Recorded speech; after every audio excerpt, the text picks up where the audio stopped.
है ना। आइए आज हम लोग क्लास 11th का एक नया चैप्टर फिजिक्स में शुरुआत करने जा रहे हैं, जिस चैप्टर का नाम है ठोसों का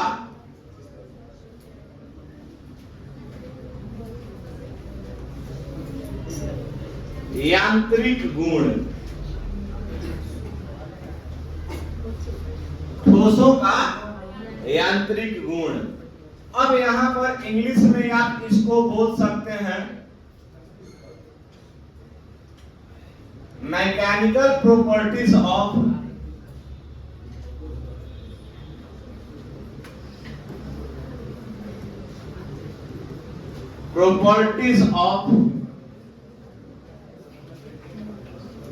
सॉलिड। आइए इस चैप्टर की शुरुआत करते हैं हम लोग। इस चैप्टर का नाम है, जिसको आप लोग बोल सकते हैं ठोसों का यांत्रिक गुण। अब इस यांत्रिक गुण को अगर हम लोग बात करते हैं कि ठोस होता क्या है, तो हमने इससे पहले पदार्थ के बारे में पढ़ा था। किसके बारे में पढ़ा था? पदार्थ के बारे में। कि पदार्थ है क्या। कि आप लोगों ने पहले से ही 8 क्लास से ही पढ़ते आ रहे हैं कि जो स्थान गिरता हो, जिसमें भार होता है, वह क्या कहलाता है? पदार्थ कहलाता है। और पदार्थ की अगर मुख्य अवस्था की अगर बात करते हैं तो 3 होता है, ठोस, द्रव और कितना? गैस। पदार्थ की अगर हम लोग भौतिक अवस्थाओं के बारे में चर्चा करेंगे तो पदार्थ की 5 भौतिकी अवस्थाएं, जिसको आप लोग बोल सकते हो ठोस, द्रव, गैस और चौथा प्लाज्मा। और 5वां अवस्था का नाम BEC, बोस-आइंस्टीन कंडेंसेट। मोबाइल देता खोल के देना। हाँ, अब थोड़ी सी चर्चा करेंगे इस चैप्टर में। लाओ ना भाई ना। इस चैप्टर में हमको इसमें पढ़ना क्या क्या है। आइए थोड़ा सा हम लोग इसका इंट्रोडक्शन लेते हैं।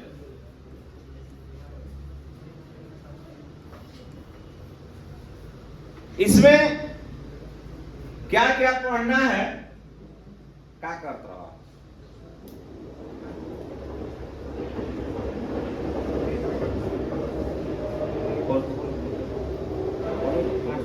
अरे हमारा बात हुआ खोल रहे गधा, हम तो तुमको भेजे एक ही गया है बस।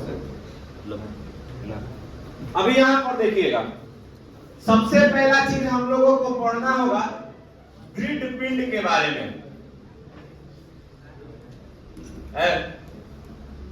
दृढ़ पिंड, प्रत्यास्था,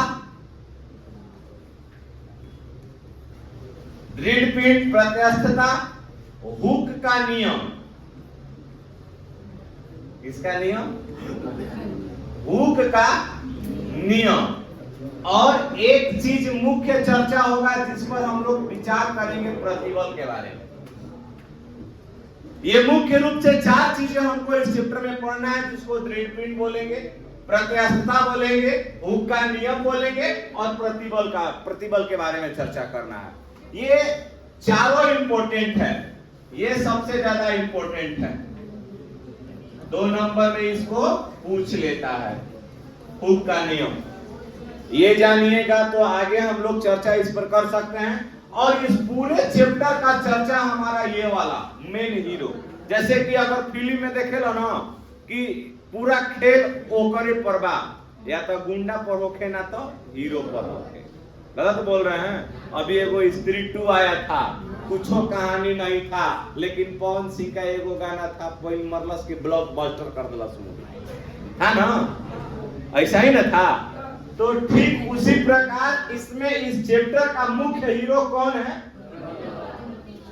हम लोग चर्चा करते हैं। आगे इस विचार पर हम लोग बात करते हैं। सबसे पहला कि दृढ़ पिंड है क्या ना।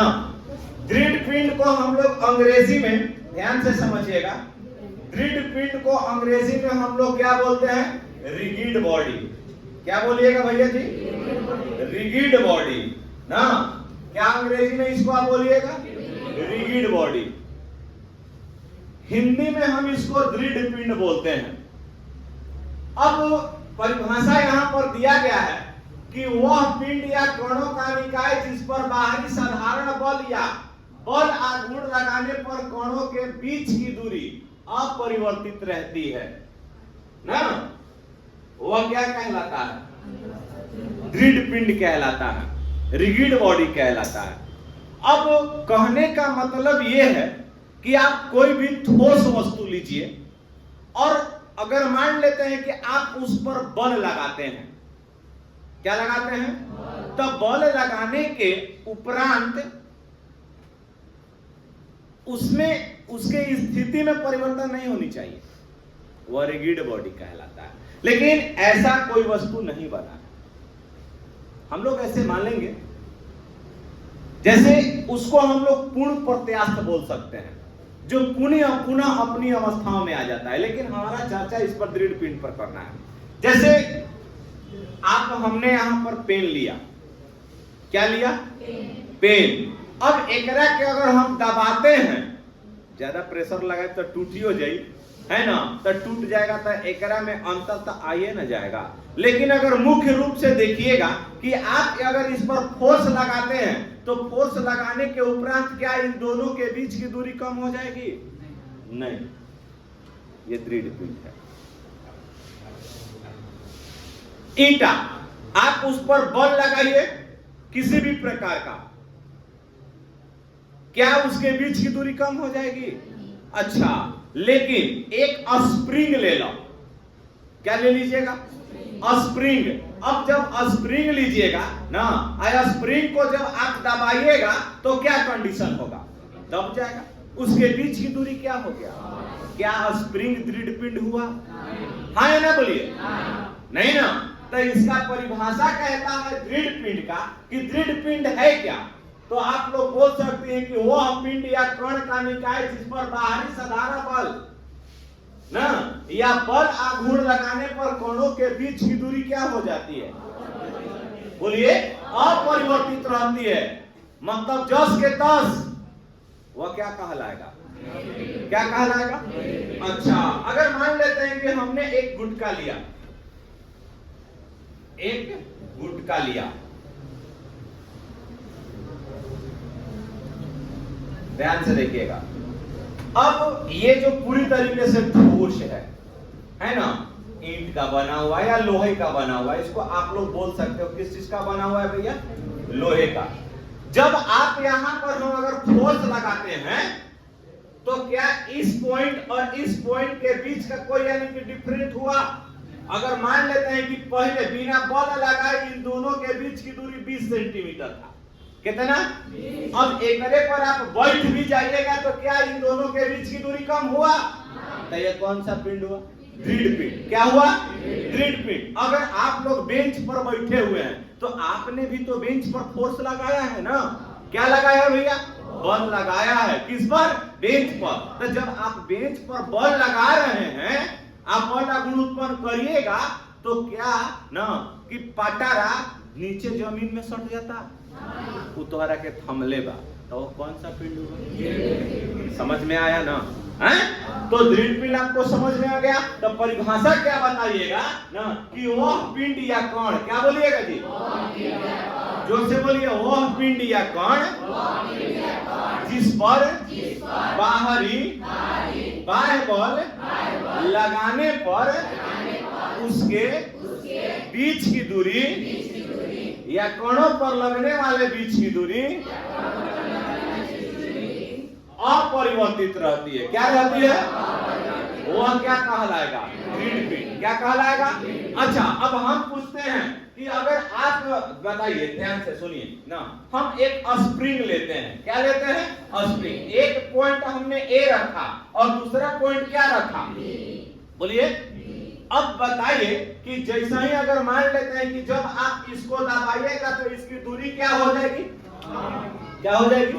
अच्छा, अब यहां पर देखा जाए, लेकिन जब हम कहते हैं कि कुछ एक के ए पॉइंट के हम हेने खींच लेते हैं ना, अब बी पॉइंट को भी हम खींच लेते हैं, तो एक लंबाई में क्या हुआ, वृद्धि हुआ कि नहीं हुआ, लंबाई में वृद्धि हुआ कि नहीं हुआ, तो क्या यह दृढ़ पिंड कहलाया। इसके बीच की दूरी क्या हो गया, क्या हो गया, और जब दबाइएगा तो इसके बीच की दूरी क्या हो जाएगा, कम हो गया, कम हुआ ना, तो ये दृढ़ पिंड हुआ। बोलिए नहीं ना, समझ में आ गया पूरी तरीके से। तो इसका परिभाषा आप लोग समझ लीजिएगा, फिगर भी बना लीजिएगा। एग्जाम्पल में हम आप लोगों को बता देते हैं, तो लिखिए, हेडिंग दीजिए दृढ़ पिंड। हर एक पॉइंट समझाएंगे और बारी बारी से इसको लेकर के चलेंगे।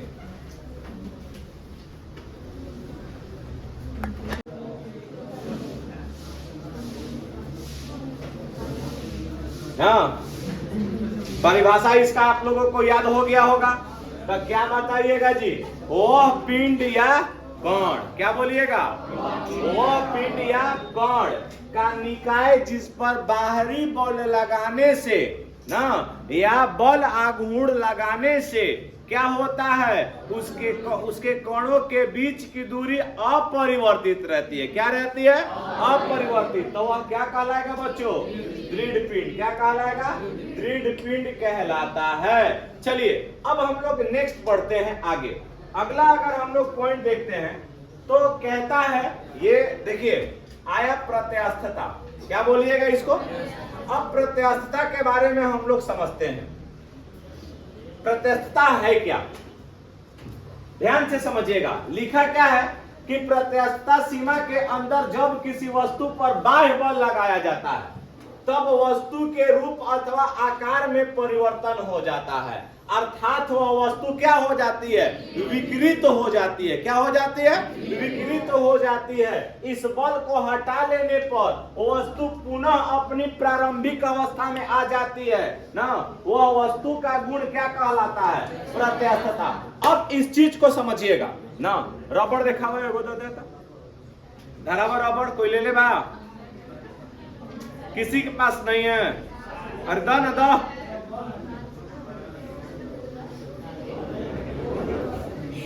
जा। अरे यार मांग रहे हैं तो दो वीडियो चालू है, तुम लोगों को समझे में नहीं आता है का रे। लाओ कौन चीज बार में कहते तड़ू तो लच्चर मंगल नहीं तोरा ले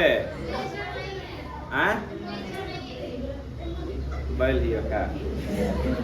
हम क्या मांगे हैं, रबर। आ तो तू दे तड़ो मिट कौनी दो धराव, बार बांधे वाला नाना मांगे हैं जी। हाँ ए देखा जा ना। अब कहने का मतलब ये हुआ, इसका परिभाषा कहता है प्रत्यास्थता। सुनिए प्रत्यास्थता क्या कहता है, इस चीज को समझिएगा। प्रत्यास्थता सीमा के अंदर जब किसी वस्तु पर अगर बाह्य बल लगाते हैं, आप ध्यान से सुनिए नहीं तो तुरंत मारना स्टार्ट कर देंगे। जब किसी वस्तु पर प्रत्यास्थता सीमा के अंदर जब किसी वस्तु पर अगर आप बाह्य बल लगाते हैं तो उसके स्थिति आकार में परिवर्तन हो जाता है। हो देखो रबर दे लो एक जनी है तो ना। अच्छा ये छोटा से आकार का है, किस आकार का है। अब हम एकरा पर बाह्य बल लगाते हैं, तो बाह्य बल जब लगाइएगा तो यह क्या हो गया, फैला। तो इसका आकार बढ़ा या घटा, बढ़ा। अच्छा पहला परिभाषा कहता कि जब किसी वस्तु पर अगर आप बाह्य बल लगाते हैं प्रत्यास्थता सीमा के अंदर, अगर मान लो ढेर लगा दो तो अचार से टूट जाए, ओकर एगो लिमिट बा, गलत बोलता नहीं। अब ई ना कि करे के दोनों ओर से किनार फंसा के खींचो, ऐसा संभव है, ई क्या हो जाएगा, टूट जाएगा। क्या हो जाएगा, तो अब नियम कहता है ना कि प्रत्यास्थता सीमा के अंदर जब किसी वस्तु पर बाह्य बल लगाइएगा तो ओकर आकार लॉक्स लेखा पता बारे में से निकाल के दे लो का सीधा ऐसा नहीं ना है। अच्छा तो अब यहाँ पर क्या कीजिएगा कि जैसा ही आप खींचा हमने ना, तो क्या हुआ कि इसके आकार और स्थिति दोनों में परिवर्तन हुआ। ये पहला परिभाषा कहता है। लेकिन जब हम बाह्य बल लगाना कम करते हैं, बंद करते हैं, तो वह पुनः अपने प्रारंभिक अवस्था में आ जाता है। आया, अरे आया। इस घटना को हम लोग क्या बोलते हैं, प्रत्यास्थता। क्या बोलिएगा, समझ में आया कि नहीं आया? बोलिए। इसका पूर्ण प्रत्यास्थ नहीं होता है। पूर्ण प्रत्यास्थ होने वाला एक ही तंतु है, उस तंतु का नाम है क्वार्ट्ज। क्वार्ट्ज तंतु। क्वार्ट्ज एक ऐसा तत्व है जिसका पूर्ण प्रत्यास्थ होता है, यहां पे नहीं मिलता है भाई। अब यहां पर देख लीजिएगा, तो इसका परिभाषा आप लोग समझ गए ना? अच्छा, कि प्रत्यास्थ सीमा के अंदर जब किसी वस्तु पर बाह्य बल लगा दिया जाता है, तब वस्तु के रूप अथवा आकार में क्या हो जाता है? परिवर्तन, अर्थात वस्तु विकृत हो जाता है। विकृति का मतलब कि लंबाई में वृद्धि, बाटा में प्रारंभिक लंबाई। अच्छा, ये बताओ, एक प्रारंभिक लंबाई 4 सेंटीमीटर बा बउए नु, लेकिन अब कहने का मतलब कि जैसे ही आपने इस पर बल लगाया तो ये क्या हो गया ना, इसका ना ये डाइफॉर्म हो गया। क्या हो गया? डाइफॉर्म हो गया। डाइफॉर्म का मतलब ये होता है कि यह वस्तु विकृत हो गई, इसकी लंबाई में वृद्धि हो गया नु। अच्छा, जैसे कि अगर मान लेता नहीं कि अगर ध्यान से समझिए जा, कबो कबो अगर रबड़ के गेंदा बवेनु ओकरा के दबा दो, हचाक से दबाइबो तो एकदम छोटा से दब के एकदम छोटी हो जाएगा। पूछी कसको के गेंदा दबाइले बड़ा सन बोला। अच्छा, जैसा ही दबाइबो तो हचाक से ना दब के एकदम अंदर चला जाएगा, और जैसा ही छोड़बो तो अपने पुनः आकार में आ जाएगा। तो उसको आप लोग क्या बोलिएगा? प्रत्यास्थता। क्या बोलिएगा? बोला। अच्छा, अब यहाँ पर देखेला कि अगर तो हम जाना, हम पूछा था नहीं क्या एगो स्प्रिंग है, क्या वो प्रत्यास्थता है? अरे बोलो। बहुत सारा स्प्रिंग है, प्रत्यास्थता की सीमा में आता है, लेकिन कुछ ऐसा स्प्रिंग है, कॉलम में देखले बड़ो हैं, कॉलम में टिप टिप हुआ ओकरो में स्प्रिंग रहेगा, तो वो पूर्ण प्रत्यास्थ नहीं होता है। जैसा ही खींचबो जस के तस वो विकृत हो जाएगा। जब उसकी विकृति बढ़ गई, अब वही रह जाएगा नहीं, एक लंबवत तार के रूप में परिवर्तित हो जाता है कि नहीं हो जाता है? उसको प्लास्टिक बोलते हैं। समझ गया आप लोग? तो प्रत्यास्थता क्या है तो बोलिएगा ना, तो क्या बोलिएगा परिभाषा में? प्रत्यास्थता के सीमा के अंदर। क्या बोलिएगा? जोर से बोलिए कि प्रत्यास्थता के सीमा के अंदर जब किसी वस्तु पर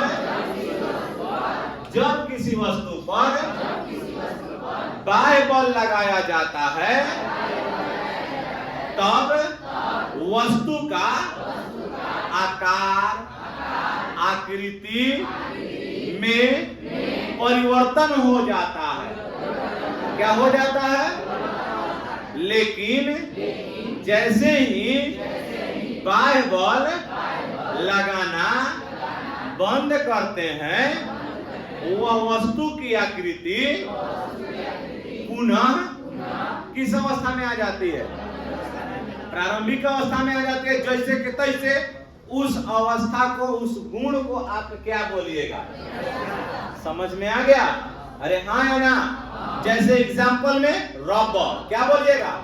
कबो कबो बचपन में आप लोग जब 8वां 7वां में पढ़त होकबा तो रबड़ लेके कोनो पे चिटकी मारत होकबा जा नहीं, हाँ, ओकरा त्वचा पे सटा के रबड़ खींच के छोड़बा तो हजाक से ना लगी। अगर बेचारा सीधा बात समझ ल कि तोहार बर्दाश्त कर गई है ना, अब बुझला हमारा लेखा सोच रहे तो अच्छा लहू फेंक दी ना। आओ एग्जाम्पल समझिए, इसको लिखिएगा, इसको ना लिखिए।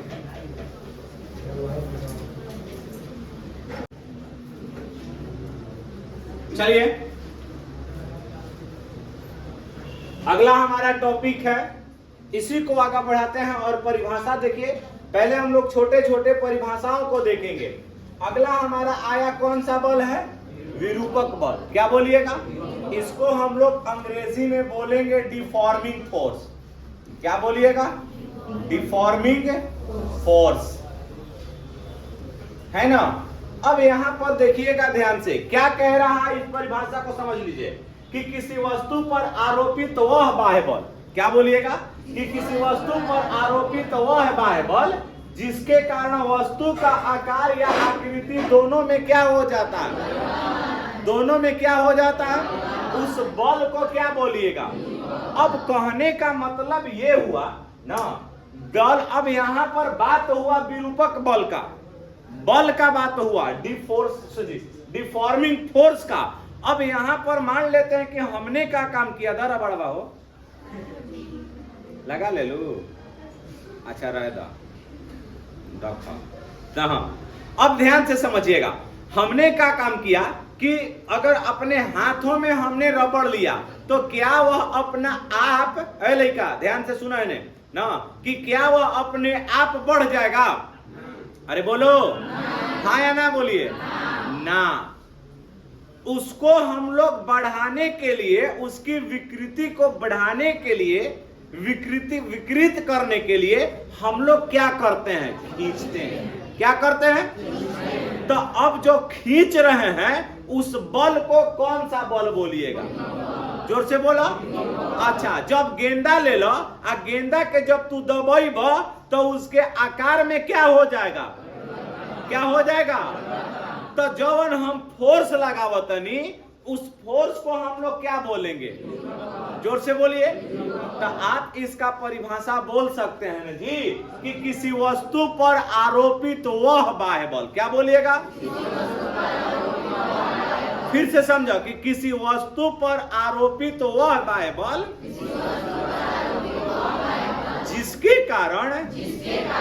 जिसके कारण किसी वस्तु का आकार, आकृति में परिवर्तन हो जाता है, जिसके कारण वस्तु विकृत हो जाता है, उस बल को क्या बोलिएगा? क्या बोलिएगा? अच्छा, तो मतलब अगर हम जितना बल लगावत नहीं, अच्छा ये बताओ ना, कि कहने का मतलब ये हुआ कि कभी कभी आप लोग जब बुढ़ापा के अवस्था में आओगे ना, ध्यान से समझिएगा, एक पीला बॉल आप लोगों को डॉक्टर देता है जब कोई के हाथ में, पैर में, गोड़ में लकवा मार देता है ना। तो लकवा मार देने के वजह से अब यहाँ पर देखो, अरे लड़की का चर्चा में बाड़ू, लगन में आज पूरी में मार जाए के बाद है? नया कपड़ा के चर्चा चलता है के जा, हाँ का चीज के आके यहाँ कह दो अब कहे हम सुना सब भी हम कहे अकेले कह दुकान में हम सुना ना जा है। देखो ना, तो अब देखा जाए कि जब किसी व्यक्ति को अगर लकवा मार देता है बबुआ, तो क्या होता है कि उसके हाथों में जान नहीं रह जाता है। आप लोग के बाबा बाबा को अगर देखे होंगे, किसी को हवा हाथ में मारता है तो उस साफ हाथ ऐसा ही हो जाता है। भगवान किसी को लगन न करे, क्षमा प्रार्थी है हम लोग, एग्जाम्पल समझा रहे हैं। अब उसको गेंद दे दीजिए कि कहिएगा कि लो के गेंद दबा दो, दवाई है तो अन्य लेखा होखिए, तब पूरा एकदम कास्को के गेंद दबा के बॉलिंग करत होखिए, गलत बोलता नहीं। लेकिन अब उस अवस्था में चाहे हम जाए चाहे आप जाए और हम लोग को लकवा हाथ में मार दिया, तो बताइए क्या अगर हम उसको दबाइएगा तो दबेगा? क्यों? क्योंकि कौन सा बल नहीं लग रहा है? कौन सा बल? अर्थात कि जब किसी वस्तु को उसको विकृत फॉर्म में लाने के लिए जो बल लगता है, उस बल को क्या बोलिएगा? क्या बोलिएगा? समझ में आया कि नहीं आया? बोलिए। अच्छा, तब हम आगे बढ़ते हैं, देखिएगा।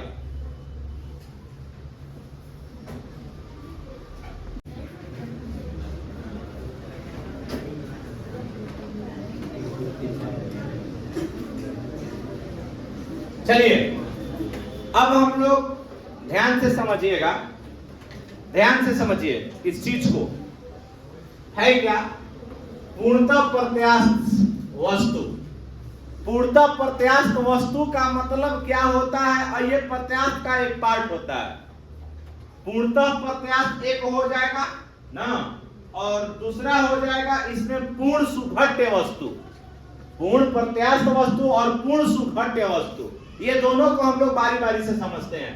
कह रहा है कि पूर्णतः प्रत्यास्थ का मतलब कि अगर एक बार अगर दबा दे लो, समझ लो, तो वह पूर्ण रूप से वह अपने प्रारंभिक अवस्था में आ जाए, उसको हम लोग पूर्णतः प्रत्यास्थ बोलते हैं। अर्थात इसका परिभाषा कहता है कि वह वस्तु, क्या बोलिएगा, वह वस्तु जिस पर बाहरी बल लगाने से, है ना, ध्यान से समझिएगा, बाहरी बल हटाने के बाद, सॉरी एक मिनट, फिर से परिभाषा इसका बोलते हैं कि वह वस्तु जिस पर बाहरी बल हटाने से जो पूर्ण रूप से प्रारंभिक अवस्था में आ जाए, उसको क्या बोलिएगा, पूर्णतः प्रत्यास्थ वस्तु। अर्थात कहने का मतलब यह हुआ कि आप किसी वस्तु पर विरूपक बल लगाए हैं ना, आज जैसा ही बल हटाते हैं तो वह वस्तु जिस प्रकार के पहले था उसी अवस्था में हचाक से ना चल आए, आप उसको क्या बोलिएगा। अच्छा, तब पूर्ण प्रत्यास्थ होने के लिए इस धरती पर एक ही तंतु है, जिस तंतु का नाम है ना, याद करना, अभी बताए ना, क्वार्ट्ज। क्या हो जाएगा एग्जाम्पल में, क्वार्ट्ज तंतु। ये जो होता है पूर्णतः प्रत्यास्थ होता है ना। क्वार्ट्ज जो वस्तु है यह पूर्णतः प्रत्यास्थ होता है। अगला पॉइंट कह रहा है प्लास्टिक वस्तु या सुघट्य वस्तु, अर्थात इसको आप लोग बोल सकते हैं पूर्णतः सुघट्य वस्तु, अर्थात इसको हम लोग प्लास्टिक वस्तु भी कहते हैं। अर्थात यहां देखिए कि वे वस्तुएं जो बार बार हटा लेने के बाद भी विकृत अवस्था में रहती है, बार बार हटा लेने के बाद भी किस अवस्था में रहती है, विकृत अवस्था में रहती है, आप उसको क्या बोलिएगा, सुघट्य वस्तु या प्लास्टिक कहलाती है। जैसे मोम का टुकड़ा, मोम का टुकड़ा। अब यहां पर ध्यान से समझिएगा, आप मोम ले लीजिए, आप मोम को दबा दीजिए, गोल हो गया तो वह गोले ना रहेगा। अच्छा, गीली मिट्टी ले लीजिए, आप पूरा होकर के दोनों हाथ से गोली इले बढ़ो, अरे क्या खीस मरल हचाक से न मरल तो का हो गया, आज जैसा ही हाथ हटेगा तो वो अपना प्रारंभिक अवस्था में आ जाएगा। किस अवस्था में रहेगा, गोली इले रह जाए कि चापट हो जाए, पापड़ देखानू और बदली, तो उसको आप क्या बोलिएगा, जिस पर बार बार लगाने के बाद हटाइयो लीजिएगा तो वो उसी अवस्था में रहेगा, उसको आप क्या बोल सकते हैं। That's all clear? अरे हाँ है ना, समझ में आ गया। चलिए आप इन दोनों को उतार लीजिए। अब जो आगे का क्लास होगा कल के लिए हम लोग पढ़ेंगे। कल बहुत ही बेहतरीन टॉपिक इसमें हम लोग पढ़ेंगे। आज के लिए इतना ही। जय हिंद, नमस्कार।